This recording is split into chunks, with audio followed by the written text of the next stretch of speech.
Hi everybody, Jeff Simon here for SocialFlight with another cool building stage on our Titan T-51D Mustang. Well, we're getting ready to close out the top nose bolt, put the windshield on, the glare shield, everything that goes in here because it's all done and ready to be assembled. But before doing that, it's a good time to do one other thing, which is to take care of the panel coating, because that's something that's going to be harder to do afterwards, and it's so easy to reach behind right now. So what I'm going to do is take all the instruments out of the panel, take both the panel, the main panel and the sub panel out, get those ready, and then we're going to go visit a friend of mine over at Jen. They do coatings, and I'll take you on a little tour so that you can see how powder coating is actually done, and then how they silk screen, which is something we're going to do a little later on in the process. So let's get to work.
All right, now that the instrument panel, both upper and lower, are out of the Mustang, we can take it to get the finishing work done. But before we do that, I just want to emphasize that you can make your own instrument panel overlay. If you are doing something on an experimental aircraft, you can do it no matter how it's installed, even if it's part of the primary structure. It's part of building an experimental aircraft. But if you have a certified aircraft, you are allowed, under the Federal Aviation Regulations for Preventive Maintenance, Part 43, you are allowed to do things that involve decorative coverings. And so that old plastic overlay can be replaced with a clean, new looking aluminum cover, as long as it's not part of the primary structure of the aircraft, as long as it's just basically the decorative cover. And in order to do that, there's some cool tools out there that make it easy for you to do yourself at home. One of them is this tool right here, which is an instrument hole cutter for the 3 1/8 or 2 1/4 instrument sizes. Those are the most common instruments that are in panels for the round ones, which are usually the harder ones to cut. And what this has is it's reversible, and it has two sides to it. So if we start here, this is the cutting head, and on one side the cutting head cuts the smaller instrument holes, and on the other, the complete outer one, well, that's really sharp, and it cuts, as you can see, the larger instruments. And then the other part of it is the female part of the die, and so the large part is for the 3 1/8 ones, and inside the 2 1/4, and you just flip it around to do whichever part you want. You crank it down and it cuts a perfect hole every time. So that's really fun to have. The other thing that is cool is it either comes with or you can buy separately this template.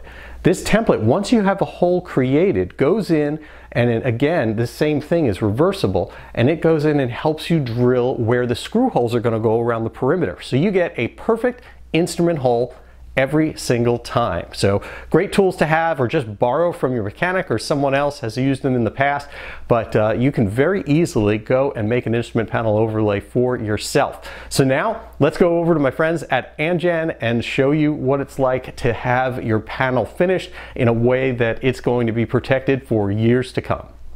I'm here at Amgen finishing. Our friends here that are going to teach us all about finishing aluminum for our panels, what they do for steel, aluminum, and so many other parts here. And I'm here with Scott and Wyman. How are you doing, Scott? Scott owns the company, and Sean Flood. How are you doing, Sean? Sean is the expert that's going to take us through this. He manages the shop before and understands everything there is to know about these processes. And so tell me a little bit about where we are. Just go through a bunch of different stages. So when we receive the parts, basically, they can be covered in oils and greases from, drilling holes, cutting, manufacturing, anything like that. So before we are able to paint the parts, we have to obviously degrease them if it's aluminum, and if it is steel, it has to be, pre-treated with iron phosphate or a zinc phosphate to assure that there's no outgassing or any, contaminants in the metal during the painting process. Yeah. So here we have a 3-stage wash system. The first tank being heated up to about 180 degrees of an iron phosphate solution. So we'll hang the parts in one of these bins here, use the hoist to bring it over, and drop it down into that solid mixture. And depending on what kind of metal it is, if it's aluminum, it only needs to be quickly rinsed off and oils away. And if it's steel, it needs to sit in there a bit longer so that the iron phosphate can work. Right? Basically, it takes all the oils out of pores and pre-treats the metal to prevent rust and any kind of corrosion underneath your powder coat. The second stage is to rinse off any excess chemicals that might still be on there from the iron phosphate. And the third stage is an extra sealer to help pre-treat and add a layer of protection from any rust or contaminants that could be underneath the cover. And we also do we call it Avidyne, an etching process for aluminum. Yes, so that's in our other stage over there. We do that for mostly raw aluminum. So first wash in a soapy solvent, and then rinse off in some other stages, and then it gets etched, which basically takes the top layer of the metal off, because a lot of the time with people want it to just be raw aluminum, no paint, nothing like that, so they want it to look no scratches or anything like that, and the etching can help produce a nice consistent finish. Yeah. And then it gets the clear trivalent chromate, which actually seals the aluminum, which helps prevent corrosion and weathering from wherever this raw aluminum is generated. The powder goes in this hopper here, where the tube comes up, and underneath, this is called a membrane, and it's actually a porous pad underneath, and you can see the air will go under there, so when the powder is inside the hopper, it comes up the pores and it keeps it moving. And that's how you're going to spray. I always wondered if you could spray powder, how you do that. Yeah, but you're aerating the powder, basically. Precisely. And then sucking it up, and then it goes out this way. Yes, so that's called fluidization for the powder, so it keeps it moving like fluid. Now the gun, we have the hose that the powder will come through this pump here. This goes on top, the hose coming out, and then when you press the trigger, it's air fed from the hopper to the gun. The gun has a positive charge, so when you spray it, it will, and you can adjust the different levels of charge, electrostatic charge, and the flow of powder and air as it comes out. So the positively charged powder will be sprayed to some parts on these hooks here. And these hooks, the whole entire line itself has an earth ground with a copper rod. So the positive powder will stick to anything that is grounded. So we have to make sure the hooks are clean, the line is grounded, and all the parts are, bare metal. And the powder will stick on there, just kind of like rubbing a balloon on your head, sticks onto your head with the, your hair sticking up and everything. But that'll allow the powder to stay on there, and it won't fall off. At that point, if you have anything messed up or anything, you can take an air hose, air it off, spray it again if you want. Once the line goes through, it'll go around this way. We want to take a walk over here. Basically an electrical process. Yes, electrostatic. Yeah, that's great. So it'll then come through around this way, and it'll make its way through this infrared oven. So inside this oven, you see big announcement of these large pads that go all the way down. So now when the infrared rays hit the powder, it'll actually go through to the metal and cure from the inside out, which is a lot more efficient than a convection oven, which is just forced air through a burner, basically like an oven at your house. Yeah, you're heating the air. In this case, you're hitting a part. Exactly, with the infrared rays. And this is enough. Just going through this distance, that from here to there, you go in with just a powdery part. You can wipe off with your finger, and you come out as hard as nails. Solid. Yeah. Once it cools down, then it's basically indestructible. Wow. So, and yeah. And I understand that powder coating is much more ecologically friendly and safer to be around, safer to deal with and dispose of than anything than wet paint. Exactly. So wet paint, if you want, more pristine finish, more show-looking type stuff that you can buff and everything like that, you would go with liquid paint. But liquid paint will not stand up to, impact or weather as well as powder coating. Because powder paint, liquid paint is put on top of a part. So it dries on top of the part. When this powder goes through, it will bond to the metal itself. So that leaves it with a super durable finish. So when the part comes out, if you want to see if the adhesion is working, you give it like an impact test with, a heavy hook or something metal, and you'll see that that's not going to chip. That's great. It'll maybe ding the powder a little bit, but it will not chip. If you ended up, damaging an area of a part that's powdered, it will only affect the area exactly where it touches. It will not chip, it will not spread like liquid paint does. So, very, very durable. So you're going to do our part, since it's a very small batch, in a different area. Show us where we're going to go for that.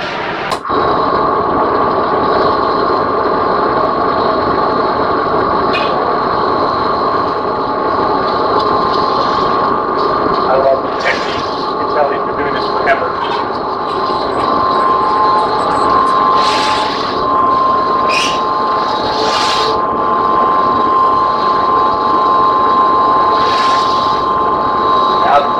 Done, you'll be able to see the powder actually comes through and will start sticking to the opposite side.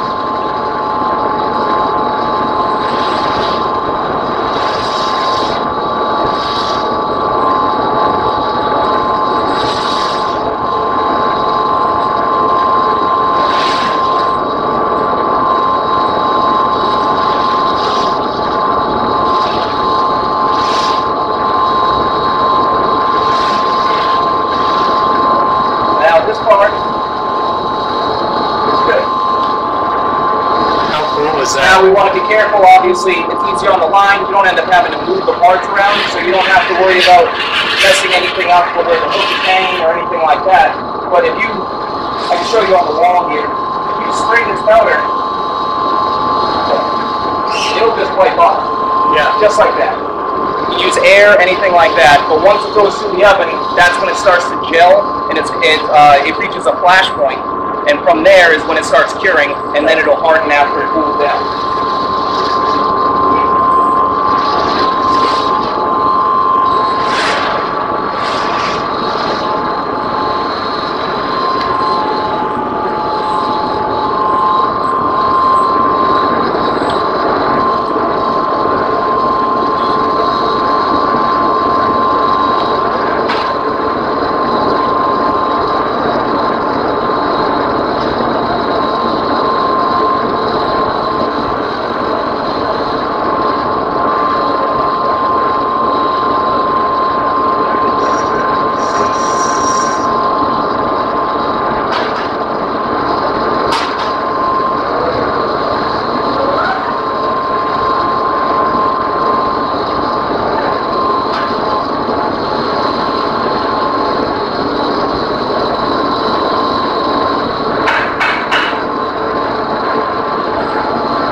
we hang from come in all different shapes and sizes. This one is more round, but it allows us to get around the back of the hook, so there isn't as much of a shadow or hook mark.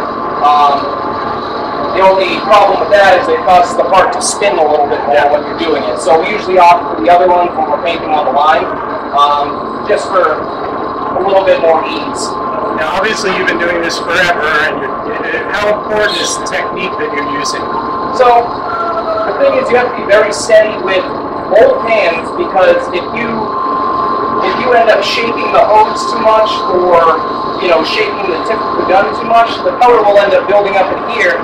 And because the air comes out, as we saw before, I'll start spraying down here and shake it a little bit, just to make sure there's nothing in the tip of the gun, because then that can transfer onto the part, and then you're going to have, speckles and spots everywhere. So you keep your hand, pretty close to your side, and try not to shake right here, because if you're painting a lot of jobs, the color can end up building up in the bottom of the hose, and then it'll clog and surge out, and then get on the part, and at that point you have to air it off and continue, and that can really affect the efficiency of, when you're painting on the line. It's a lot easier in here because you have more time. You can take your time, and this is for more custom and more intricate parts that you want to make sure come out good the first time. Well, as you mentioned, it's also a little more forgiving, because if you do mess out or something like that, you haven't painted on yet. Exactly, precisely. So much easier. So now, we'll take the cards and put them on this rack. This entire rack is all metal. You cannot have any kind of rubber bushings, anything like that. The wheels are metal, everything is metal, because it's going to be in this oven at 400 degrees for about 25 minutes. So anything that's not metal is going to melt. So now we'll take this, roll it on over.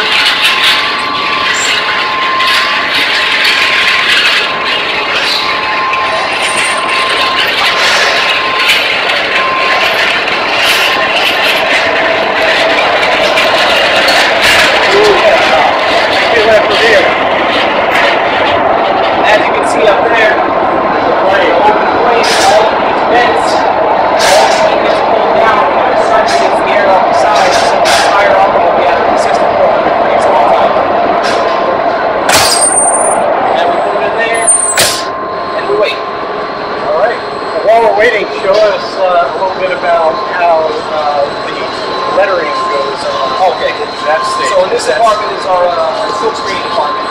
So we have certain parts that go laser. Here's an example of a piece. You can see the lettering is screened on there, and with this screen, you can see all of the areas that are not green are like a fine mesh. So what you'll do is you'll end up lining up the part. You'll have various different colors of inks and everything of that nature. And you'll take one of these squeegees and put a little bit of ink on the end there, and just like a t-shirt process where it gets screened on there, you have to press down and scrape across, and when you flip the screen up, that ink is on there. That's so cool. Some inks are dry on their own through air, but other inks, most of them, we like to bake on after at a lower temperature, about 250 to 280 degrees, to ensure that it's fully dry. Got it.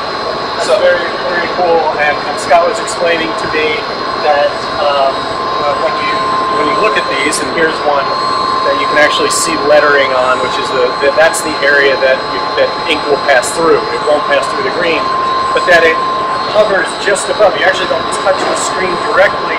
It's the squeegee that kind of slightly bends it down, comes back up. Because otherwise, I was always wondering, how do you not smudge it every time? Like, how do you lift it off perfectly? That would drive me crazy. This is an art. This is, I've been powder coating for 15 years, and silk screening is definitely one of the hardest parts of the process, but I think it's one of the most satisfying, because you get, these perfect designs, letters on your parts, and if you have, an instrument panel like you have, and you want to have everything labeled custom, you have to send out the print that you want, have the screen made, and once your part's done being powdered, you can get some nice lettering on there, and it just looks great like that. So we will be doing that further up down the road, and the reason is because as you go through, as we finish everything up, it's quite possible that something like one of our circuit breakers might be used for more than one thing. We might change some things around, so that's going to be the last step, and they don't have to be done at the same time. So we'll get that all set, and we're sure that we know that every switch is what it is. Then we're going to remove it, come back here to Angen and get the silk screening taken care of at that time. Well, listen, Sean, thank you so much. We'll see the finished part in a little bit. Yeah, of course. And Scott, thank you so much. This is a lot of fun, and I appreciate being able to take all of you through this as well. So now we're going to see the final product after a brief wait for everything to cure. All right, so that's it. We have this gorgeous finished product here. Thanks so much to Scott and to Sean here at Angen Finishing. If you want to do some of this to your own aircraft or any other projects you can think of, just go to angenfinishing.com. I mean, the quality is fantastic. I just can't wait to get this into the airplane. And so you're going to see that very soon. We'll go and do that. But until next time, I'm Jeff Simon for SocialFlight. Be sure to check out socialflight.com and the free SocialFlight apps for Apple and Android devices. We have tens of thousands of aviation events, destinations, cool things to do, RFA courses, and of course the Fly to Win Challenge. So we'll wrap up just by showing how this goes into the plane. And until next time, I wish you all blue skies.